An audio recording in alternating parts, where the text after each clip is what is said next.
Alrighty, we are live, ladies and gentlemen. Thank you for coming back on a Saturday morning. We have episode 14 with one of my favorite musicians, and we'll get into all my nerdy stuff about Al here. But I got Alan Evans from, obviously, everybody knows you from Soul Alive, but many other projects that we'll get into. We had Danny Mayer on, your buddy, this past Wednesday for the trio. Talked a little bit about that. But thanks for coming, man. Appreciate you making the time. Man, thanks for having me. I've been looking forward to this, so. Yeah, man, me too.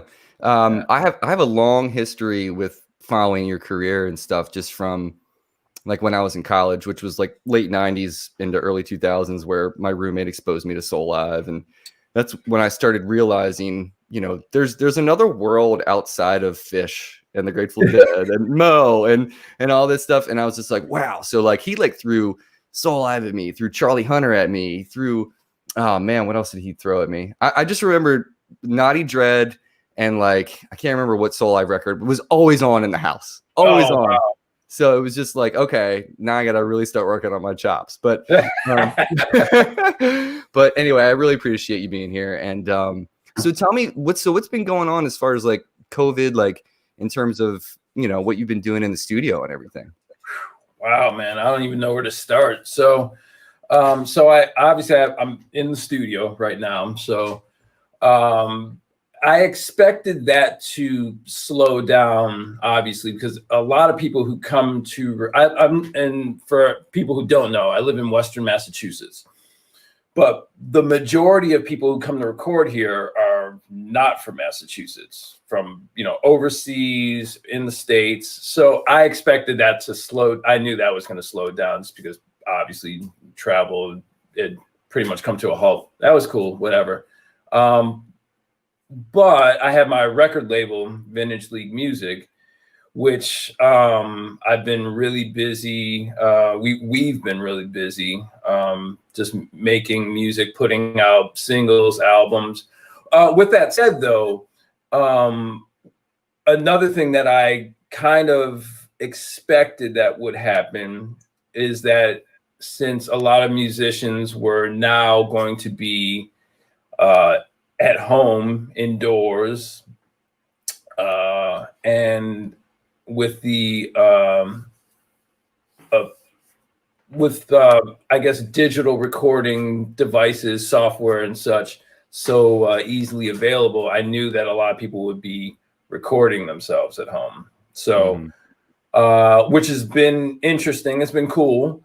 And so with that said, I've been doing a lot of mixing of people's music, and again with my own stuff, a lot of musicians I generally work with in terms of Vintage League Music are kind of family. Everybody has been sending me files, and I've been mixing a lot, and I've had a few sessions here, which has been cool. Everyone taking the proper precautions. There's been a few, I wouldn't say scares, but the studio calendar in terms of in studio sessions, it's just fluid, because literally it could be it's happened like a few hours before a session. Some guys are coming in from out of town. They're like, yo, I'm got a scratchy throat, or my wife or whatever, or husband, whatever, is not feeling so well. So I'm like, that's cool. No big deal. We'll reschedule for another time. Yeah. So I've been very busy recording, mixing. And then recently, well, I guess maybe the past month or two, I've begun teaching recording and mixing. I saw that. That's cool. Yeah. So that's been really, it's been really fun, actually. So I have some really great students. Actually, I had a new student or participant, whatever, just yesterday. So they're just rolling in, and yeah. So like I said, man, I've been really busy, and so at the beginning of this whole pandemic, the whole lockdown, I remember Kim and I were walking.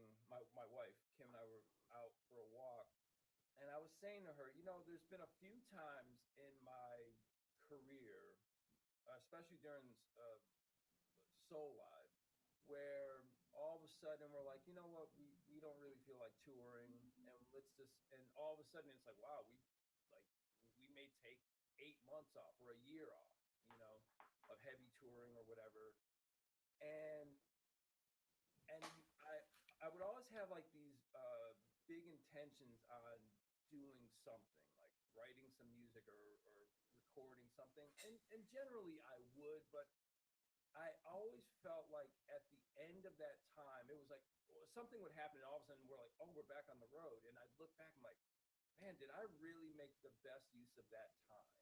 And I'd never felt like I did. And so with this, I said to myself, you know what? I'm not going if however things pan out. And I don't really like to speak of things like, well, at the end of this or whatever, Mm-hmm. because that's just not how I think. But I just said to myself, I'm going to make the most of this time that I have. So I just as soon as I knew, like, okay, all our gigs were postponed or canceled or whatever, like, okay, no big deal.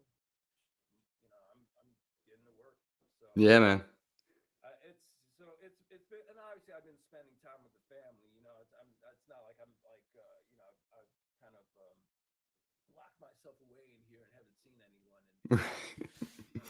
Yeah. I've been really productive. So That's awesome. Your volume dropped again, Al. Are you using in the studio? Are you using Pro Tools or Logic? Like, what do you use as your DAW? my DAW is Studio One. Oh, okay. Apologize for my volume dropping. Oh, I see. You know what? I see that. It's like doing. Oh, I know what it is. Give me 1 second. I know Yeah. exactly what it is. It's weird. It drops incrementally. It's like 25%. Yeah. 25%. Okay. Well, anyway, I don't know what it is, but I can. I have a handle on it now. All right, cool. So yeah, I use Studio One as my main DAW. I have Pro Tools here available. I have Logic, Ableton, but yeah, whatever. At pretty much at the end of the day, it's all zeros and ones, and you just use what's most comfortable. Yeah, I talk about that all the time. How it's like a flavor of ice cream. It's just like whatever you dig, use. Yeah. Yeah. Are you doing like film and TV music too, on top of like working with bands and all that? Well, it's interesting you bring that up. I haven't been doing a lot of it, but I will be in 2021. So nice. Yeah, I'm just kind of been talking with some people in London actually about just that. So we're kind of getting prepared to do some work together in the upcoming year. So That's really awesome, excited man. about that. I bet that's cool because as a writer and everything, you get to like sink your teeth in and like really kind of craft something. That's fun. Exactly. So usually when I start these off, I ask all the guests about this. Everybody has a totally very different answers. Maybe you don't have an answer, and that's fine too. But my question is, do you have a moment? Because I know you come from kind of a musical family, obviously. So like, do you have a moment that you can pinpoint, whether it was hearing a record your parents put on, or something that your brother exposed you to, or whatever it may be, that like made you want to focus on being a musician? Do you remember anything specific? Man, that's actually a really easy for me to answer, and that's a big fat no. And the only reason why I say that so quickly, man, from what I've been told, what my mother says, I think she's watching right now, so I'm sure she'll correct me if I'm wrong, but I guess I started playing drums, like had sticks in my hands and hitting on drums when I was like 9 months old. So I really don't. I don't have any memory of starting. You know, I know some people are like, oh, there was some record or something they saw. They went to a show and made them want to become a musician. Being a musician was like, again. So I started that young. So when I was a kid, I was just playing music for me was just like, kids go out and ride their bikes or like throw a football around or whatever. It Yeah. was all, and I did all of those as well, but it was exactly the same. And then I started playing out when I was about, I think, 11 years old. Ooh. So, playing in bars, and when I was like Really? 13 and yeah, man. So Yeah. the thing is, it wasn't like it was just something I did. It was never. It's really kind of funny. Like I remember at one point, and then I started going on the road, like leaving town when I was 14 or 15 or something like that. Somewhere around there. But I do remember when my senior year of high school, when everybody has to start making or junior year, senior year, whatever it is, has to start making decisions on where they're going to go to school. And like I had a bunch of friends who were going to college and this and that. And I had a few friends I played with who were older than I was, who had graduated obviously a couple of years before me, and they went to music school. And my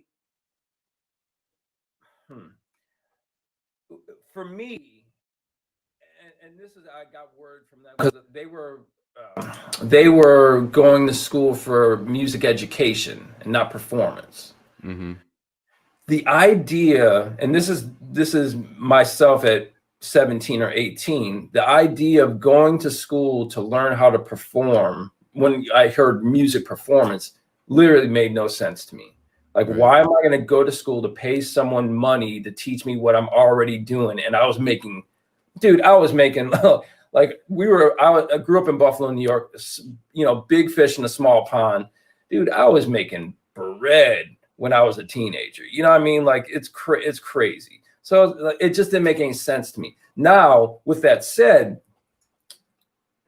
I had to make a decision, though. I did make a decision when I was 18, when I graduated high school. The band I was in at the time, our guitarist, Peter Prince, was just graduated from the Buffalo State.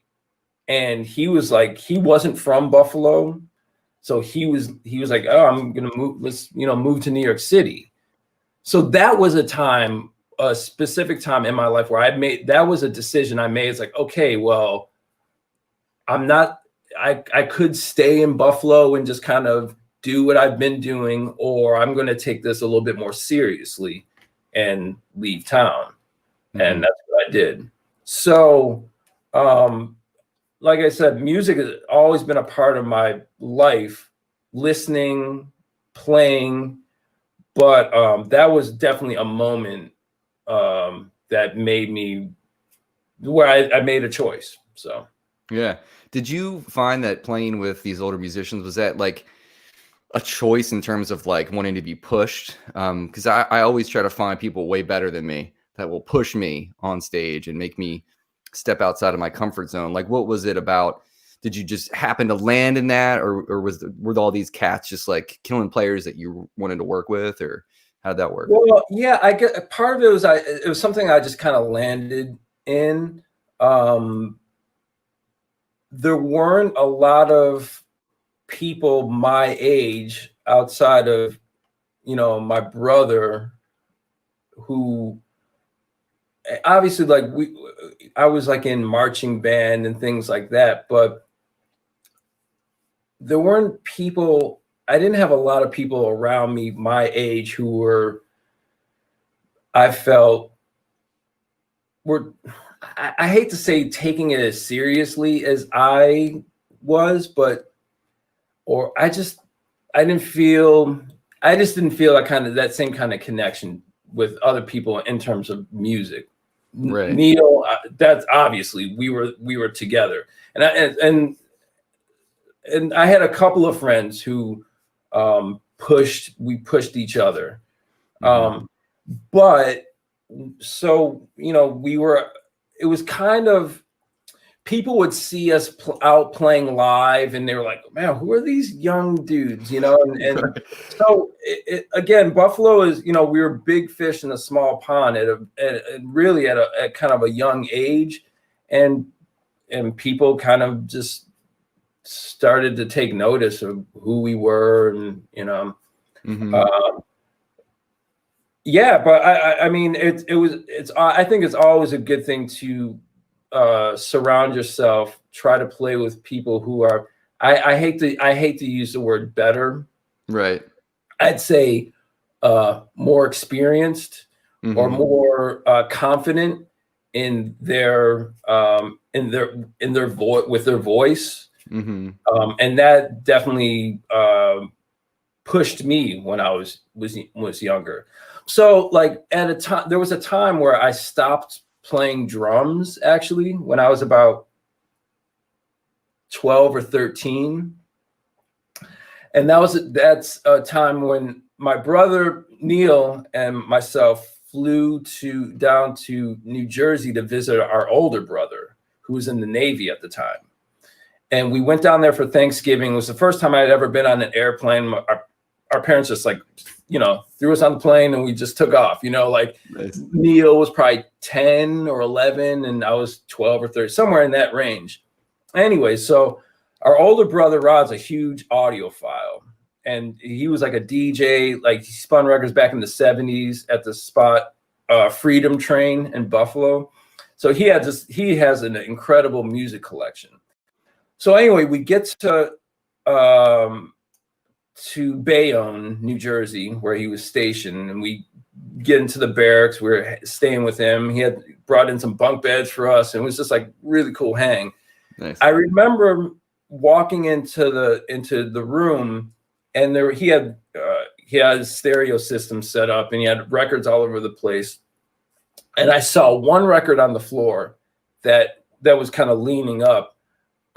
That just caught my eye, and I didn't know what it was, but I had to hear it. I asked him to put it on, and it was Jimi Hendrix, "Axis as Bold as Love." And it was just the record cover. It was just I'd never seen anything like it. And from that moment, I was done with drums. Like I was just like, that's it. So I got a guitar, and guitar just kind of like it just made sense to me. Like I don't know what it was. It just I heard it and I could see myself playing. I remember the first time I picked up a guitar, there it was. I was playing. Mm-hmm. So Neil stopped. Well, he'd always, Neil started off as a drummer. And Neil's a really good drummer. And so then we started a couple of bands where it was like a trio. So I was playing guitar, Neil was playing drums, and our good friend Melvin was playing bass. And then we had another bass player, Micah. This is like, early teens or whatever. Mm-hmm.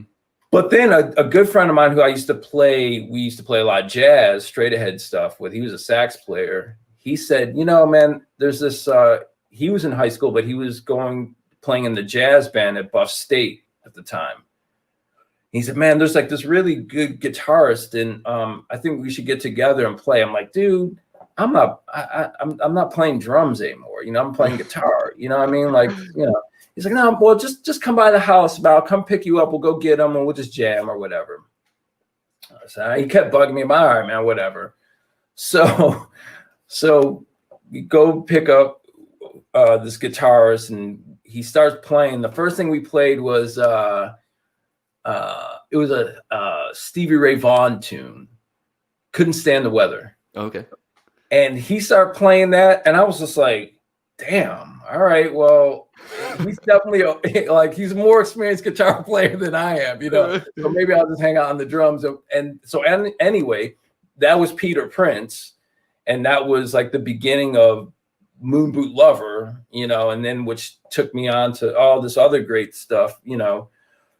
But that's just an example. Like, man, yeah, this dude could really play, and I learned a lot from him, you know, on guitar and just being in a band and all this kind of stuff, just life. And yeah, man. So anyway, the point is like, yeah, it's you should always surround yourself with people who not only I say are more experienced than you, because experience isn't actually always everything, but just people who inspire you, you know, inspire you to want to create, to want to be a better version of yourself as a person, as an artist. And I've just been super lucky in my, 46 years on this planet that I've been able to be around some of the most incredible artists and people that literally just inspire me and just keep me going. So, yeah. Do you remember a specific moment, picking an artist like that you first time you got to play with someone that you were like, woo, after the gig, you're like, that was smoking and that like pushed me to my limits. And afterwards you were just exhausted because you were so in it? Yeah. I mean, dude, definitely like that really started to happen like all the time, a lot with Soul Live, especially when we're like doing Bowl Live and things like that. But like really earlier on, I definitely remember like the first time that we really started playing with Schofield. Mm-hmm. And that dude, I pretty much every time I played with him, I'm definitely more comfortable now. I was maybe a little more intimidated, like early on back in the, the early days of playing with Sco, because you're like, holy man, we're playing this John Scofield. And the thing, I was like a huge Scofield fan when I was actually playing guitar when I was a teenager. You know what I'm saying? Like, so then to all of a sudden you're like on stage with this dude and like, you're like, this is crazy. And then like to hear what he's doing, or I'm trying to figure out what he's doing while I'm playing, and you're just like, where is this cat coming from? But it definitely like it would push me to just knowing where he's been and coming from and where he's going.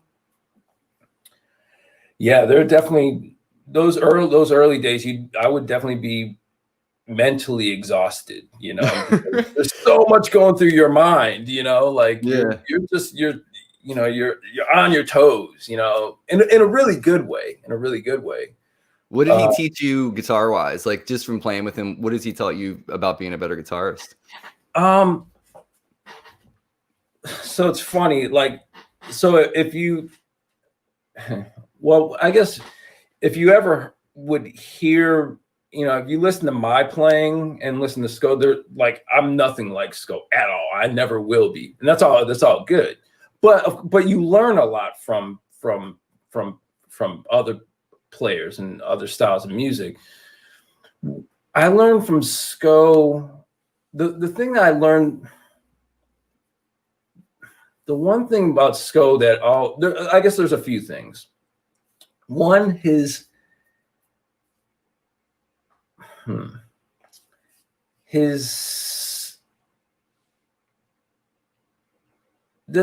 you know what, maybe this doesn't necessarily have to do exactly with guitar playing, but his voice and it's so easy to. And Sco is actually probably the first person where I made this realization. It's so easy to get caught up in the gear, the pedals, the amps, the guitars, the pickups, all this kind of stuff. We're just speaking guitar, but you can apply this to any instrument at all, any instrument. When you realize, and I remember one time we were in a rehearsal for a Soul Live show, and Sco was going to be playing with us, and we ended up in this like really crappy rehearsal spot, and there was everything just was barely working, And anyway, we got there ahead of time. And I remember like we dialed in some amp for Sko. I don't even know what it was. It was just horrible. And we walked in and I'm like, man, so sorry. I remember like we plugged into these amps and we were like, this thing sounds like crap, but whatever, it's rehearsal, whatever. And so Sko walks in, like, man, hey, how's it going? Like, oh, here you go, man. Really sorry, man. It's just, you know, he's like, oh, it's cool, it's cool. And he like just plugged in. And all of a sudden, that crappy amp sounded like Schofield. Yeah. Or you know what I'm saying? Oh, that's yeah. that's how you think about it.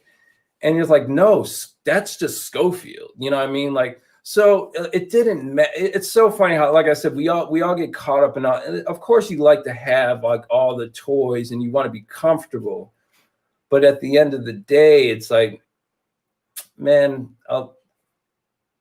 Yep. It's all here. It's all here. You know, it's all here. So that's like one of the things that I took from him that made me feel a lot more comfortable about how I approach guitar, or how I approach bass, or how I approach drums. It's just, this is what I do. Like, I don't really care what you think. Like, this is my, you know, when you all of a sudden you realize like there were so many times when I was trying to be somebody else. And of course, like that's how you learn. But when you get to a point where you're just comfortable in your own skin, you know, and your own thoughts and ideas and your voice. So anyway, that's one thing that I took from Sko that I think is really the most important to me.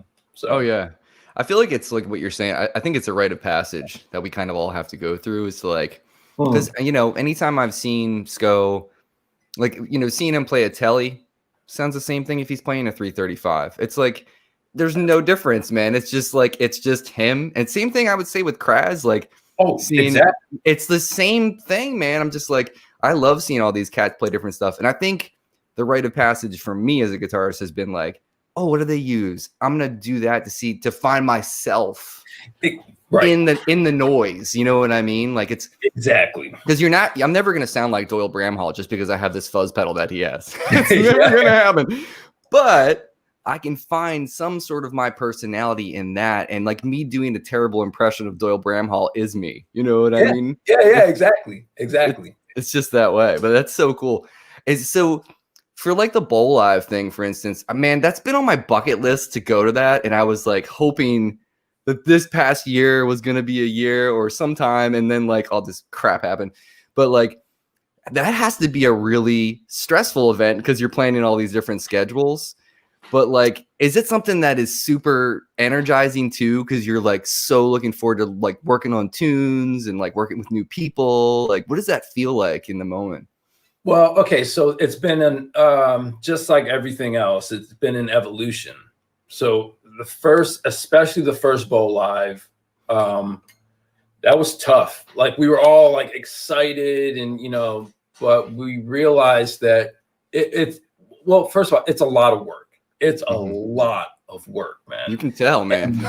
And so the first year we took it, I don't want to say we took it too seriously, but possibly like we just wanted everything to, at least me, and I feel like I could probably speak for Neil and Kraz, but wanted everything to be perfect, you know. So we put all this time into rehearsing the tunes and learning the tunes, and we put so much effort into that. So by the time we got on stage each night, you've crammed your mind with so much information that you feel like you need to get right. We didn't really leave enough room for I don't want to say mistakes, but we just didn't leave enough room like for things to happen and be prepared for that. And then on top of that, you know, it was such an event, such a party that every night it's like, you know. So I'll give you one example of how a day, a Bowl Live. Yeah. So we show up, and maybe around 1 or 2 o'clock we start rehearsing by ourselves, and then the guests show up, and so basically we rehearse up until doors, which is about 6 p.m. I guess. And then we would eat some food, start having some drinks or whatever, and then next thing you know, like, you're on stage and we're playing like 2 sets or whatever. And then after the gig, you're like having a good time, you're just hanging out, and the next thing you know, it's like you're going to bed at like 4 or 4:30 in the morning, and then I wake up and you're having to listen the songs, learn the songs for the following evening, for that night, dude. And so the first few bolas we would do 5 nights, and then 2 nights off, and then like 5 nights. By the end of that first 5 nights, man, I was literally just in this permanent state of, like, I was just in comatose. You know what I mean? I just couldn't, because the thing is, like, you'd go to bed and you had all this music in from that night. So you're dreaming about it. You're not sleeping well. And then you get up and you're learning more tunes. So by the end of that, man, you're just drained. You're just like physically, like, you're just, oh my goodness. So that was like the first few years. And then we kind of got smarter, and learned how to manage our time, and a lot better. Because it's it's a lot of endurance, so you really have to take care of yourself, and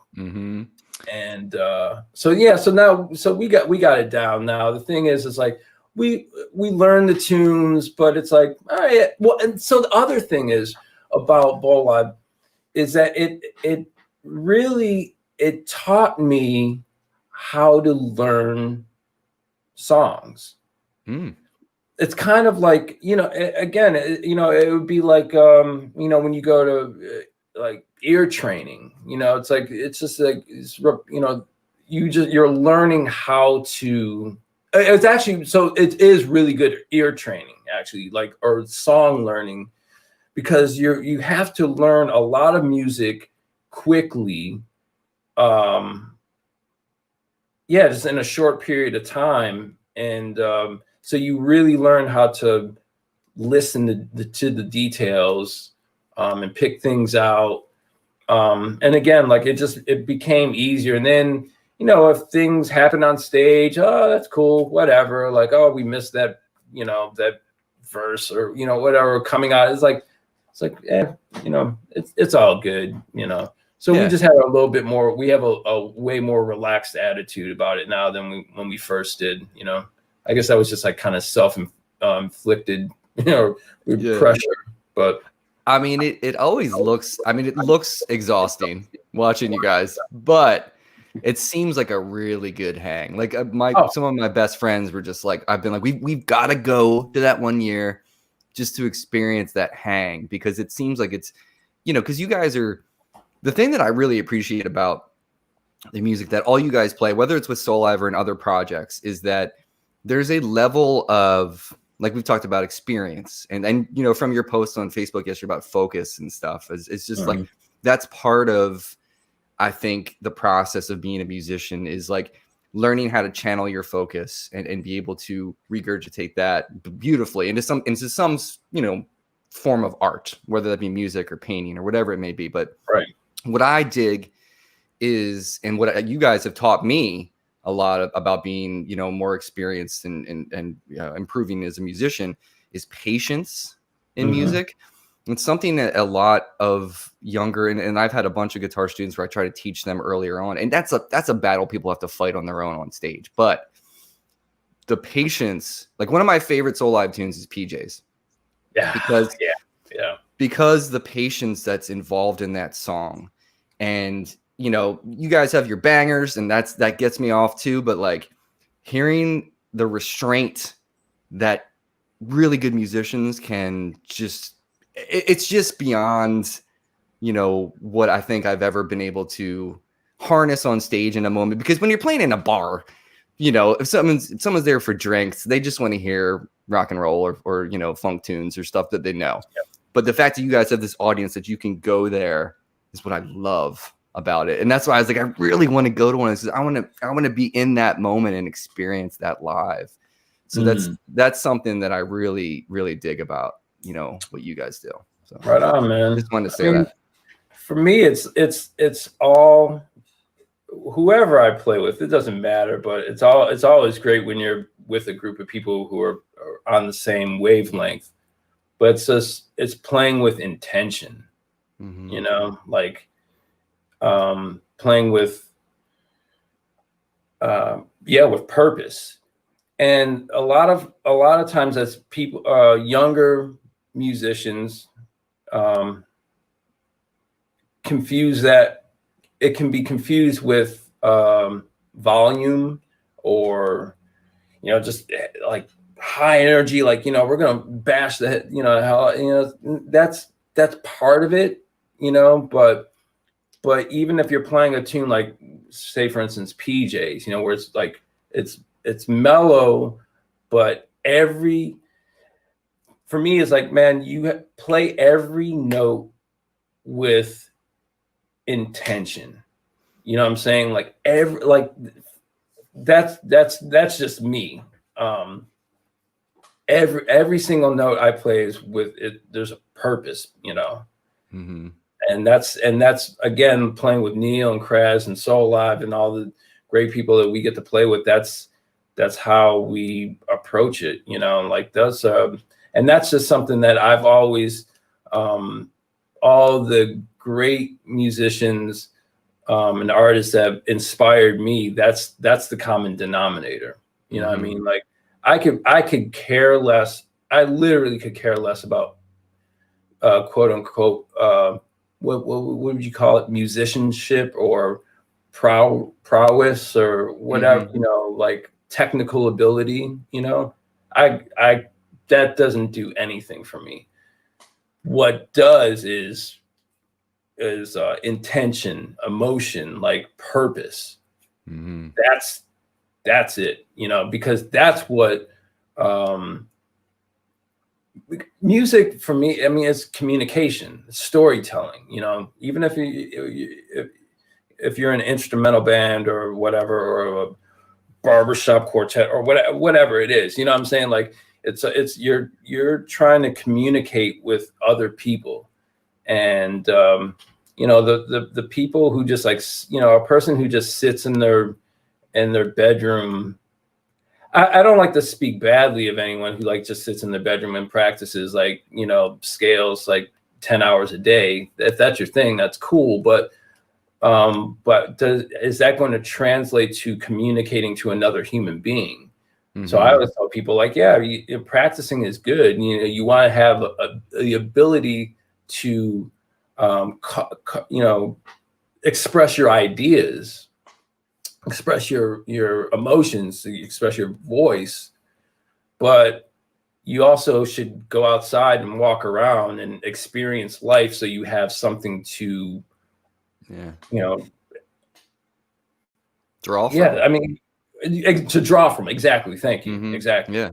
So and I just and I also feel that you know, early on in Soul Live, and all the music I love isn't just one-sided.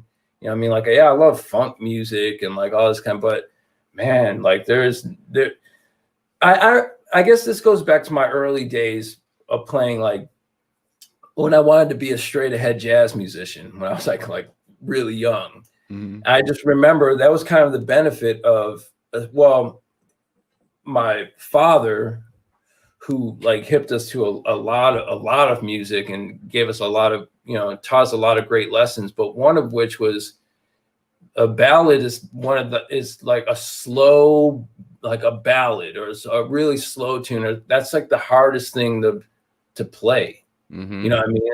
It is like, it's one of the hardest things to do and do well. And I remember hearing that from my father, and then from other, more experienced musicians. And for me, it almost became it was like a challenge. Like I just had to conquer that, and it took a lot of time, but also because I love that kind of music, and I love that style or that form of expression, anyway.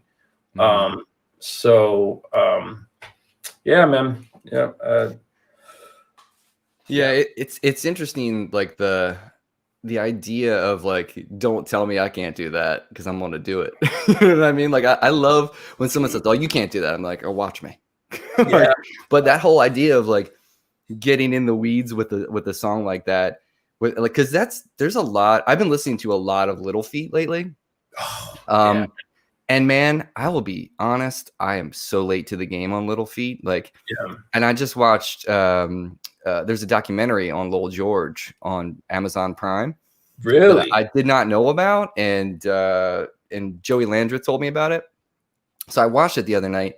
I had no clue, zero clue that first of all, that they were an LA band, because they sound like they were from New Orleans or like exactly, or like Atlanta or something.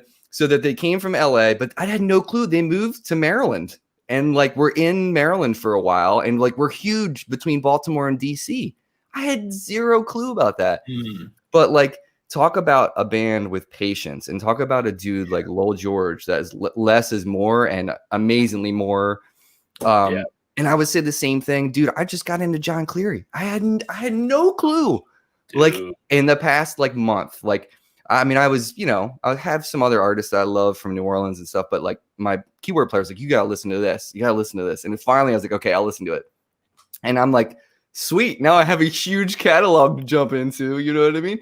But like that cat too, it's just like all these cats who can really make something out of nothing, and not have to, and it's like effortless almost too. You know what I mean? It's just I wanted to ask you about your transition. When did you start like really getting into production? Like when were you always kind of, through all the records that you've done, were you hands-on with all that stuff? Well, some more than others for sure. But I mean, it's kind of funny, man. Like I started really getting into recording about the same time I started getting into playing guitar. So I was about 13 or 12 or 13 or so. 4 tracks? Tascam 4 tracks? Were you using like a Tascam 4 track? So actually, man, so I went kind of right from originally it was 2 track, like, making recordings. I had like a mixer. So it was really about, which was a really great exercise now, knowing what I know now. Just like really getting the sounds right to tape, like, so it was like basically like straight to 2 track. Then I started messing around with like 4 track, stuff, and then 8 track, and then just kind of continued on from there. But recording has always been something it's really funny. I don't exactly remember how I got the bug, I guess, but some things I do remember. Looking at album covers when I was really young, and I remember specifically, and being able to read the liner notes, and I specifically remember always seeing photos and the credits for Rudy Van Gelder come up all the time, like who recorded like some of the greatest jazz albums of all time. You know what I'm saying? So I just remember seeing photos of like, John Coltrane and all these cats walking. They had photos of walking into Rudy Van Gelder's studio in Englewood, New Jersey, and then they'd show the photos of the studio. And I always thought that was kind of interesting. But it was definitely, when I got into Hendrix, I went down a serious wormhole, man, when I was younger, like crazy. And the thing is, back then, it wasn't like now where you can just like YouTube stuff and Google thing. You know what I mean? Like you really had to like put all this information together. Like, oh, wait, who's Eddie Kramer and why does he keep coming up in these conversations? You know, like, and because I would have like guitar player magazines and all this kind of stuff because I was like trying, you know, but so along with learning how to play guitar, I was like getting hip to what Hendrix was really doing and Eddie Kramer were doing in the studio. And then all of a sudden you realize, oh, well, so that's the other thing is like, so I listened to a lot of jazz growing up when I was a little kid, you know, and not just jazz, but other things. But guitar to me was like, I knew who George Benson was. I knew who Wes Montgomery was. I knew who B.B. King was. Like you go down the, you know, the line, but all of a sudden with Hendrix, it opened up this whole world to me. Like, and so recording was part of that because like, why does this guitar, like, what is that sound? You know, like, and it just kind of went down that wormhole. So yeah, so from a very early on, whenever I had a chance to, it was all for me, I was always trying to record something, you know what I mean? Like Neil and I, like I still have here in the studio, I have tapes and, you know, all kinds in all formats of us when we were teenagers. Like I literally was just recording everything, you know? That's so great. That's Yeah. so great. And just always trying to, you know, make it sound better, whatever, you know, whatever that means, you know? Yeah. But what did you learn? So when you started messing with like recording guitars and everything, because there's, you know, the one thing I actually really wanted to ask you about that I love of like production wise of your kit and the way you play, the bass drum always sounds so damn good. How do you mic bass drums? Like I was really curious about that because there's the attack and the thump on any record that I hear you play on. It's so tasty, man. Like, what do you let's do that first because I really wanted to ask you that, and then I want to ask. You can talk about guitars, recording guitars. all right, well, okay, man. So this no, this is funny because this now I'm putting on a very familiar hat as of late because I've been explaining this a lot. So, you don't have to reveal too many secrets. Just no. Look, man, there are no secrets. That's the one that there are no secrets. There are no secrets. Okay.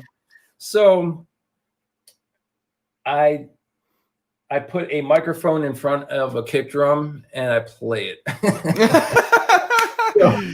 So, but the thing is, man, okay, this is where it, for me, it all starts with the choice of like, okay, what kind of song are you playing? What kind of song have you written? What are you trying to express in that song or through the production? And then it's about making the right choice in the drum for that song. So if you make the right choice in the instrument itself, then it's going to have a stronger voice. It's going to speak, you know, to that song or through that song, whatever you want to call it. So, man, I'm constantly thinking about which drum am I using for this song, and that's pretty much it. Okay. I have some favorite microphones and things like that, but yeah, like on my my favorite kick drum microphone is it's a EV666 from the 50s, and they're, you know, it's a really awesome mic, but you know. Do you your volume dropped again, Alan? Walter is asking what batter head do you use? It depends. I mean, so I'm lucky in here. You know what I'll do?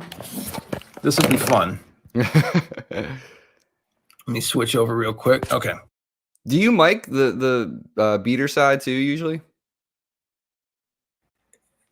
Oh, okay, cool. I do actually. Okay. So right now, this is how I have it set up today. Cool. And it may change, but so anyway, that's the EV666 in there, and then on this side, I have a mic, placed right at the beater, basically, Right. And so, and what kind of head is that? I don't know. G2, Evans G2. So There you go, Walter. up here, I have here's some more drums up there, and each of them, they have a different head on it, So again, my choice in heads is very similar to how I approach the choice and the drum. So a lot of how I think about when I'm recording, say, okay, this thing, if I'm thinking of something from the 60s, for instance, well, I'm going to choose the right drum for that. And maybe, like, depending on the vibe, it'll probably be a head on the front and a head on both sides of the drum, on the kick drum. Mm. And I'll just kind of go with that. It's funny. There's the one you can't. It's really hard to. No. I should say it's always better to spend the time getting the right tone that you want for the song. It seems like it's simple, like, oh yeah, that makes sense, but so many people don't do that. Mm-hmm. Like the classic is I'll get something to mix or whatever, and this has happened a few times. Oh man, I want it to sound like Bonham, like John Bonham, from Led Zeppelin. Whoever, anyone who doesn't know, and I'm just like, okay. And then you pull up the session or whatever, and there's like 12 microphones on the drum set, and it's a brand new whatever. It's not something of really the period, or the heads they're all clear heads on a brand new drum set with all these like crispy cymbals and this and that, and you're like, I want it to sound like Bonham. I'm like, well, yeah, I don't know what to tell you, man. Like, go get yourself like old Ludwig, but beyond that, it's like, if you're not even hitting it, if you're not even playing it, with that kind of feel or whatever, it's like, it's tough, So I mean, it's the same thing with guitar, man. Like, you're not going to go cut like some like a boogaloo tune with like with a Jackson, right. or like, or some like a Hamer, right. like with, what I'm saying, like, so, what I'm saying, man, like, so I guess the long story short is, like, I spend time with getting the right tones for the song. Yeah, that's smart. My benchmark, I've talked about this album so much on this show, but like the Robert Palmer Sneakin' Sally Through the Alley record, that's always my benchmark for, I'm like, I want to record a record that sounds like that. Like, that album is probably one of my, if I had to take 3 records on a desert island, I would take that album. That's a killing record, man. That's meters, man. You know what I'm saying? And Lowell George. Yeah, exactly. Yeah, it's yeah. like, yeah, I don't know. Yeah. Sailing Shoes. That's the thing. It's like the better part of my life, I thought Sailing Shoes was a Robert Palmer tune, but now it's a Little Feat tune. Yeah. Oh, okay, all right. And I have to say, Robert's version I like better because it's got more vibe to it. It's just, I don't know, but yeah. So when you record guitars, like, have you messed with any of that like Universal Audio aux box stuff? No, man. I have not, because no. Purist. That's fine. It's fine to be. I'm like that too. Yeah, man. Man, just give me a microphone and an amp any day. I don't know. Like, there's something. I think tools like that they're really cool. Like, I dig them, but for me, I can hear it. Like, I just know, like, and especially these days, I've been getting tracks from people, you know what I'm saying? And like, I know, I can just hear I can hear it. And Right. the problem for me with that, I don't hear the air around the amp, around the tone, around the guitar. Mm-hmm. Mm-hmm. Um, How do you usually mic a guitar cab? Do you usually do like 2 amps on the speaker and then room stuff, or just one? One microphone, man. Wow. Okay. One microphone. That's just my vibe. You know what I mean? I've tried in the past doing the dynamic with the ribbon, with the room mic and all this kind of stuff. And really, man, so my philosophy is, which doesn't always extend to the drum set, but I've figured out ways to deal with this. But essentially, man,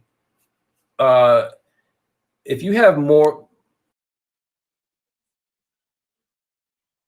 microphones, more microphones, more problems. Yeah. So, Yeah, really, that's fair. That's fair, and man.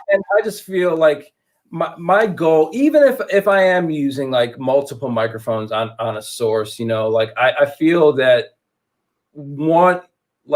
you should always try, and my goal is to get it sounding amazing with one. Mm-hmm. And if I can't, then I'm changing the microphone, I'm changing the position. It just makes my life way easier in the end. And I've gotten mixes from things to mix that were tracked from other studios.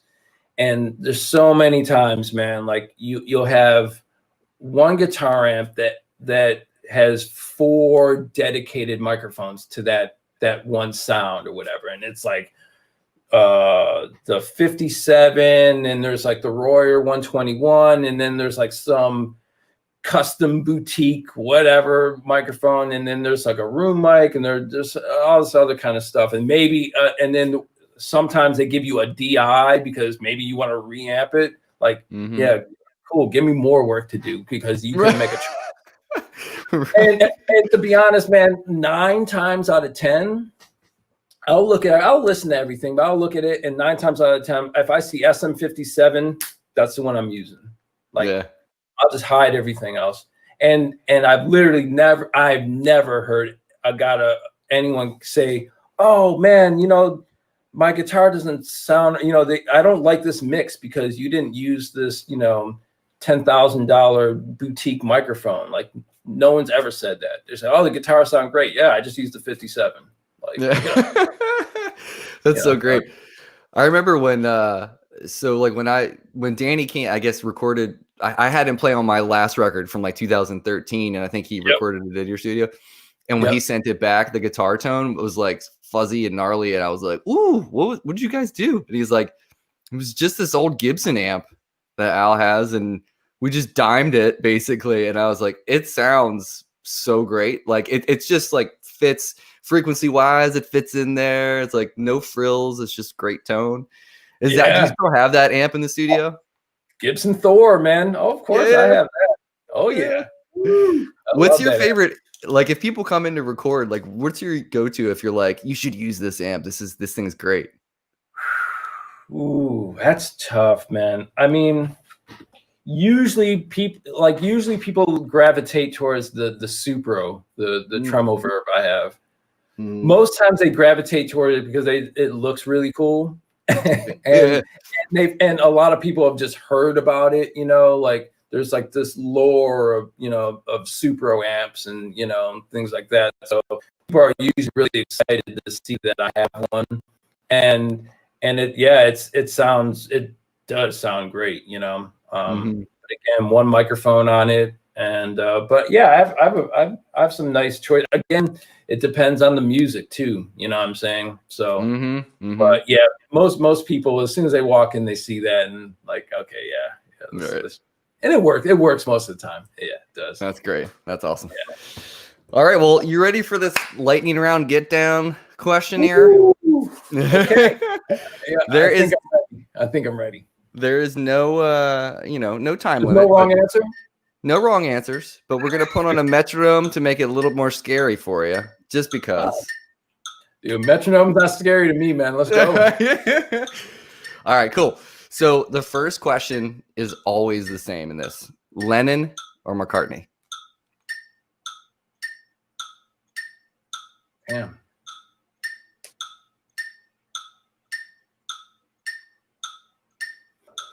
Wow.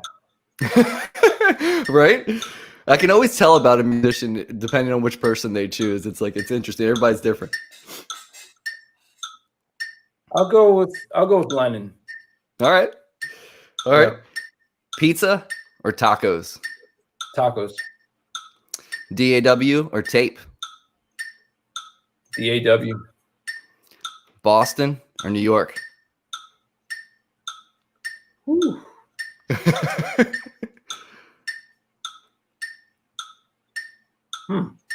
Interesting. New York. All right. On an island or on the coast? Coast.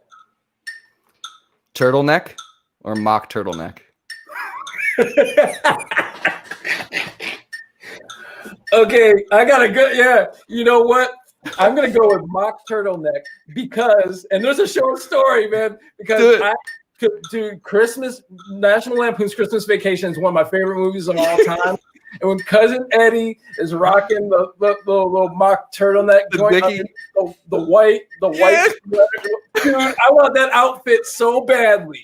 I want to rock that outfit so bad with the white shoes. And okay, so anyway, yeah, get the eggnog and the bullwinkle cup, man. All right, you said there's a Halloween costume for you, man.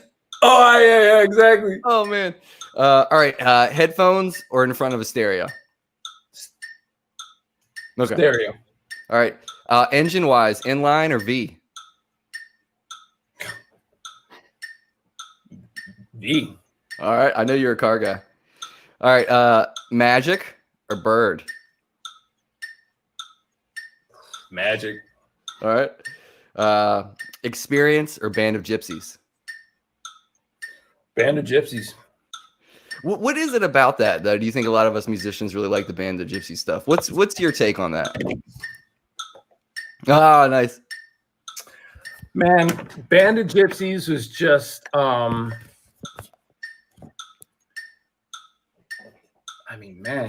had, it was just wow. I mean, I love both, but Band of Gypsies just had it was kind of like, for me, it was like Jimmy really pulling all of his influences together. You know what I mean? The Chitlin circuit, you know, like the soul music, his influences of Curtis Mayfield and all but Buddy Miles and Billy Cotton, it just had it was just soul, man. And the thing is, it was something that people hadn't seen before. Yeah. Your volume dropped again, Al. And then it was something that people had never seen before. You know what I mean? Like, it just had soul, man. Lots of soul. It was funky. I feel like it was gritty and soulful and funky too. There's something about it. Yeah. Yeah, man. All right, here's the last one. Now, this sometimes is the hardest one, or sometimes it's the easiest one. Danny gave me a little bit of help on it. I did some research and asked him. So, Elvin Jones or Art Blakey? Elvin. All right, that was easy. See, sometimes it's super simple. You made it through. So tell me why Elvin. Elvin just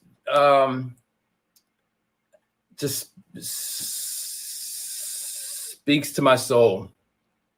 Fair enough. You know what I mean? Like, it was just all the music that he was a part of, you know, like the whole thing. You know what I mean? If anyone hasn't watched the John Coltrane documentary, Chasing Train, on Netflix, it's incredible, you know. Okay, I haven't seen that actually. I gotta watch that. It's incredible. It's incredible. But yeah, I think I love Art Blakey for sure, but for me, it's just Elvin. It's like that's who actually I wanted to be when I was younger. Okay, I mean, it's a name that's just like synonymous with all these great drummers, like as far as influences are concerned. Like everybody kind of, it all signs point back to him, basically. That's awesome, man. Well, Alan, man, thank you so much for making some time today, buddy. I really appreciate you hanging out. And man, when all this is over, I'm serious. Like, I want to bring the band up to cut a single up there sometime. It'd be fun to just come out and do it, man. Man, we would have a lot of fun for sure. So yeah, we'll make it happen. Yeah. But yeah, thanks. Yeah, we'll do it. Everybody, thank you so much for hanging out. And this is an evergreen thing. It's going to live on the channel. If you want to go back and revisit it, do so. Have yourselves a beautiful Saturday. We'll see you next week with Clint Simmons from the band live. All right. See y'all.